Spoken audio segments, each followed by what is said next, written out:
Welcome my dear students. দেখো, তোমরা যারা PSC public service commission prelims যারা ক্লিয়ার করেছো আর মেন্স এক্সাম যাদের সামনে রয়েছে, তাদের জন্য আমার কিছু কথা খুব দরকারি মনে হলো। কারণ আমি এসব ঘেঁটে ঘুঁটে যা দেখলাম, যা স্ট্র্যাটেজি যেগুলো দরকার, তার মধ্যে যে টপিকসগুলো তোমাদের অবশ্যই জানা দরকার, সেটা হচ্ছে প্রিভিয়াস কাট আপ কেমন গেছে তার আইডিয়া দরকার। যারা কম নম্বর পেয়েছে তাদের কত নম্বর পেতে হবে, এবং শুধু তাই নয়, যে সিলেবাস রয়েছে সিলেবাসের নিরিখে স্ট্র্যাটেজিটা কেমন হবে। টাইম তো খুবই কম, 1 ঘন্টা টাইমে তুমি কি করে সামাল দেবে, কার জন্য কত টাইম বরাদ্দ করবে, রোজ কি খবরের কাগজ পড়বে, না নতুন নতুন কোনো নিউজ দরকার, এবং খবরের কাগজ পড়লে কোন অংশটা পড়তে হবে সেটাও কিন্তু ইম্পর্ট্যান্ট, এবং হাতের লেখা কেমন হওয়া দরকার, তাছাড়া যে লেখার কারিকুরিটা কেমন হবে, এই সব মিলিয়ে কিন্তু আমি এই ভিডিওতে চর্চা করতে থাকবো। তো যাদের মনে হচ্ছে এই ভিডিওটা খুব ইম্পর্ট্যান্ট, তাদের জন্য একটুখানি ওয়েট করতেই হবে। দেখো, আমি এসব কথা বলার সাথে সাথে প্রথমে জানিয়ে দিই, আমি স্পিডেই কথা বলবো যদিও, যাতে সময় নষ্ট না হয়, যে আমি প্রথমেই জানিয়ে দিই যে প্রিভিয়াস ইয়ারে যে কাট অফ 2019-এ যেটা ছিল, 19-এর পরে তো 23, তো সেটা টোটাল সিট ছিল 7,227টা ছিল। আর প্রিলিমসে 6,000 ছেষট্টি হাজার জনকে ডেকেছিল, 9.31 টাইমস ডেকেছিল। ঠিক আছে। আর প্রিলিমসের কাট অফ ছিল 65 ইউআর, ওবিসি ছিল হচ্ছে 65.33, ওবিসি এ ছিল 43, এবং এসসি ছিল 48.67, আর এসটি ছিল 29.67। এটা ছিল প্রিলিমসের কাট আপ। সে বছরে মেন্সের কাট আপ কত গিয়েছিল সেটা একবার দেখে নিই। আচ্ছা, এখানেও একটা প্রশ্ন আছে, সে কোন সব পোস্টের কি সমান কাট আপ যায়? একদম নয় মাই ডিয়ার স্টুডেন্ট। পিএসসির মধ্যে কিছু দামি চাকরি আছে, বেশি দামি, যেগুলো প্রমোশন স্কোপ অনেক বেশি, যেমন সেক্রেটারিয়েট পোস্ট, এসবগুলো মানে এনএস বিল্ডিংয়ে যে যাদের পোস্টিং হয় তাদের কিন্তু অনেকটা গ্ল্যামারিয়াস জব। ঠিক আছে, পরে আলোচনা করব আমি শেষগুলো বলে। তাহলে ফাইনাল কাট অফ ইউআরএ গিয়েছিল কিন্তু 137। মেন্সে কাট অফ কত গেছিল? প্রিলিমস আর দুটো তো যোগ হয়ে যায়, তাহলে প্রিলিমসে যে 72 পেয়েছিল, আর মেন্সে ইউআরএ টোটাল মিলে 137 আউট অফ 200-র মধ্যে যার হয়েছিল সে কিন্তু চাকরি চান্স পেয়েছিল। ঠিক আছে। ওবিসি বিতে 130.67 ছিল, আর শুধু মেন্সের কাট অফ ছিল 78.67, মানে ওবিসির বেশি গেছিলো। এবার দেখো, এসসিদের হচ্ছে 123.67, আর এসসিদের 75 ছিল হচ্ছে কাট অফ, আর এসটিদের ছিল 97.67 টোটালের ওপরে 200-র মধ্যে, আর 68 ছিল মেন্সের কাট অফ। তো এরকম ছিল গতবারের। তো গতবারেরটা হিসেব মিলতেও পারে, নাও পারে, কারণ গতবারের থেকে ছেলে মেয়েদের পারফর্মিং ক্যাপাবিলিটি অনেক অংশ বাড়িয়ে ফেলেছে। অনেক মূল স্রোত থেকে হারিয়ে যাওয়া স্টুডেন্ট, তারা কিন্তু আবার এখানে সব জয়েন করার চেষ্টা করছে তারা। ঠিক আছে। এবার আমি চলে আসবো 2023-এর যে ব্যাপারটা নিয়ে আলোচনা করব। তার আগে আমি না স্ট্র্যাটেজিটা একটু পরে আলোচনা করি। যে টোটাল ভ্যাকান্সি হচ্ছে 7,200 অ্যাপ্রক্সিমেটলি। ভ্যাকান্সি বাড়তে পারে, বাড়ার সম্ভাবনা কিন্তু আছে, পজিটিভনেস রয়েছে মাই ডিয়ার স্টুডেন্ট। আচ্ছা, প্রিলিমসের কোয়ালিফাইড 89,821 জন। ঠিক আছে। আর এখানে পাস করেছে এবার 12.47%, পাসের পরিমাণ একটু বেশি।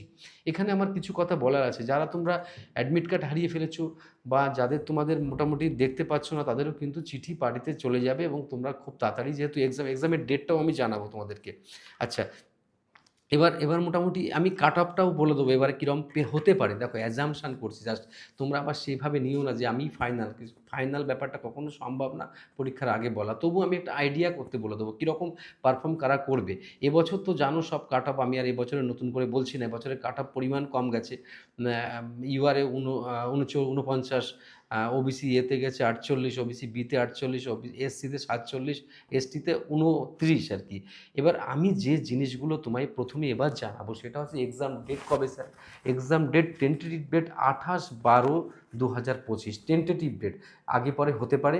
তো আচ্ছা, এখানে আমি আর একটা কথা জানিয়ে রাখি, আমাদের এই ওরিয়েন্টেড একটা 499 মানে 599 টাকা দিয়ে একটা ব্যাচ চালু হয়েছে, যেটা হচ্ছে শুধুমাত্র এই বিষয়ের উপরে বিশেষভাবে আলোকপাত করা হবে।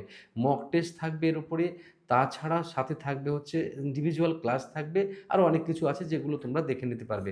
আর এছাড়া তো ডব্লিউবিপিএসসি গ্রুপ সি গ্রুপ ডির ব্যাচও আমাদের চলছে, সেটা 999, আর রেলওয়ে গ্রুপ ডির ব্যাচও চলছে, আর শুরু হয়েছে সেটাও 999। আর দুটো ব্যাচ আমাদের রান করছে এ মাসে, সেটা হচ্ছে যে বেসিক টু অ্যাডভান্স অনলাইন এবং অফলাইন ব্যাচ দুটোই সমানভাবে শুরু হচ্ছে।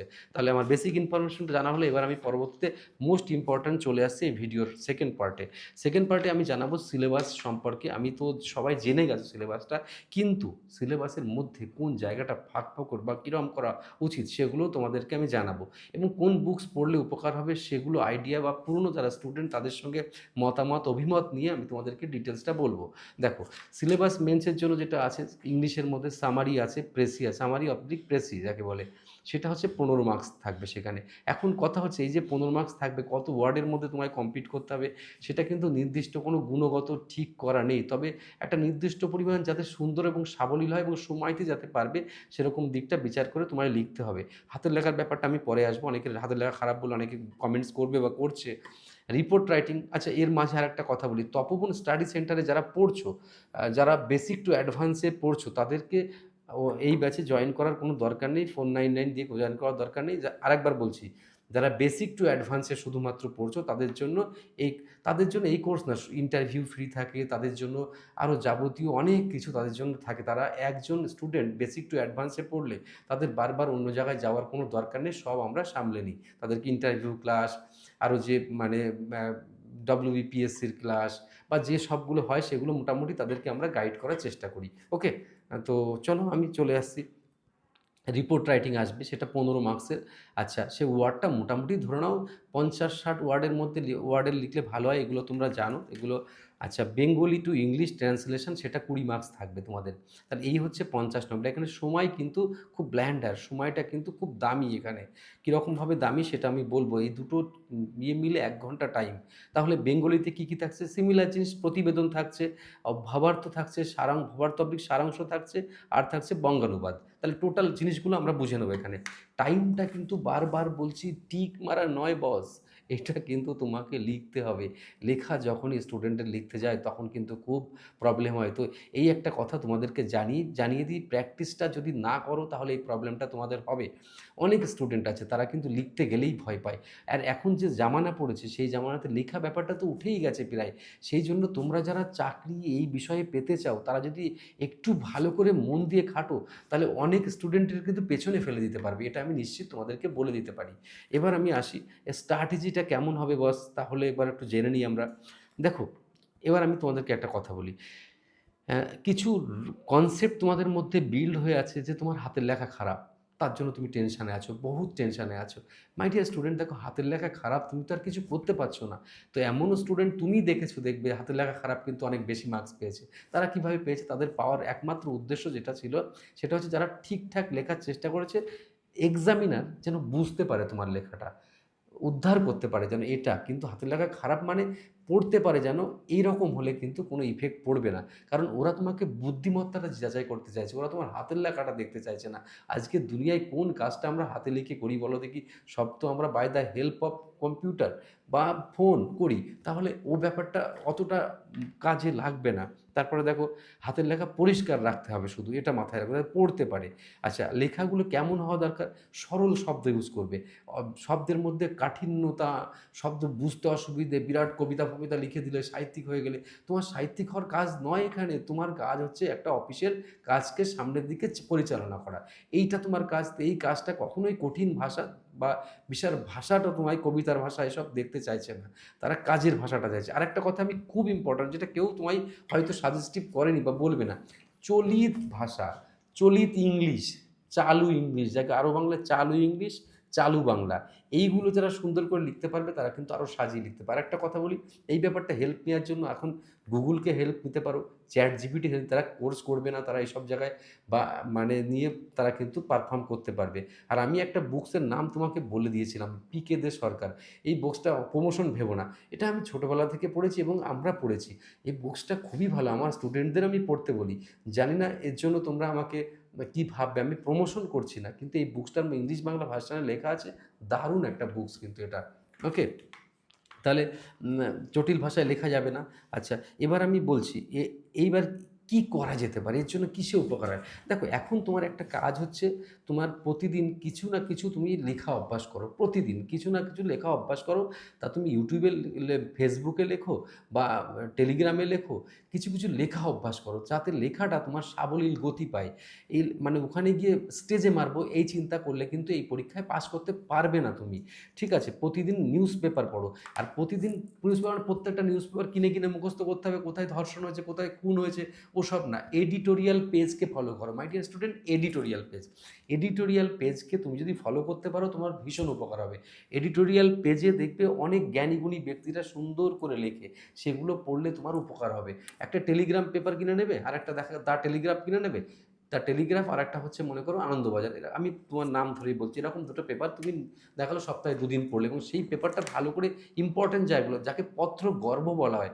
পত্র গর্ভ কাকে বলা হয়? মেন যে এডিটোরিয়াল জায়গাটাকে। ওকে, আচ্ছা, এবার তোমাকে আর একটা খুব সুন্দর কথা বলি। তুমি রোজ একটা খাতা তৈরি করো, তার নাম মাস্টার খাতা।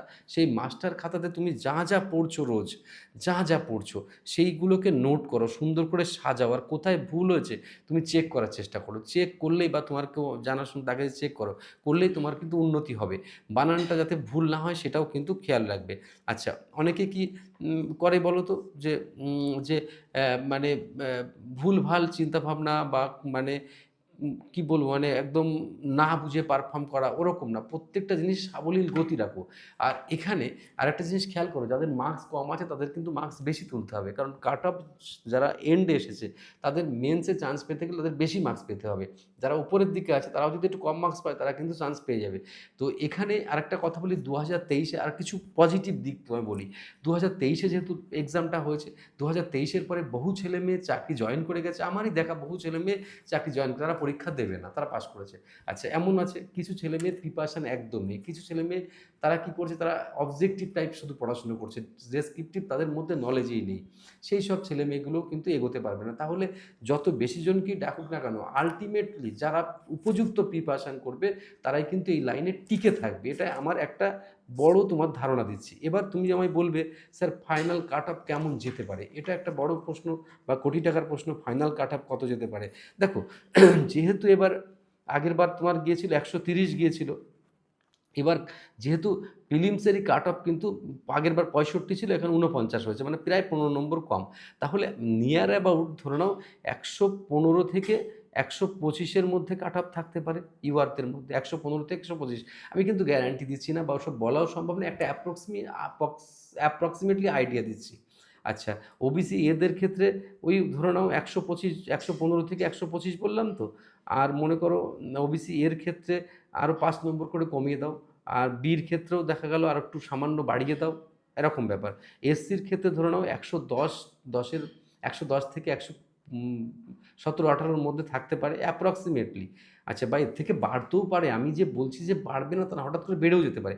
কিন্তু একটা প্রবলেম কি হচ্ছে, এই যে যেহেতু প্রিলিমিনারির এক্সামের মার্ক যোগ হচ্ছে, সেই জায়গাটা কিন্তু একটা বড় বড় ভাইটাল ব্যাপার হয়ে যাচ্ছে। সেই জন্যই আমি বলতে সাহস পাচ্ছি এটা। এসটিদের ক্ষেত্রে 100-র কাছাকাছি হলে হয়ে যাবে, প্লাস মাইনাস কিছু নিয়ে নাও সাথে হাতে করে। আচ্ছা, টেন্টেটিভ ডেট বললাম।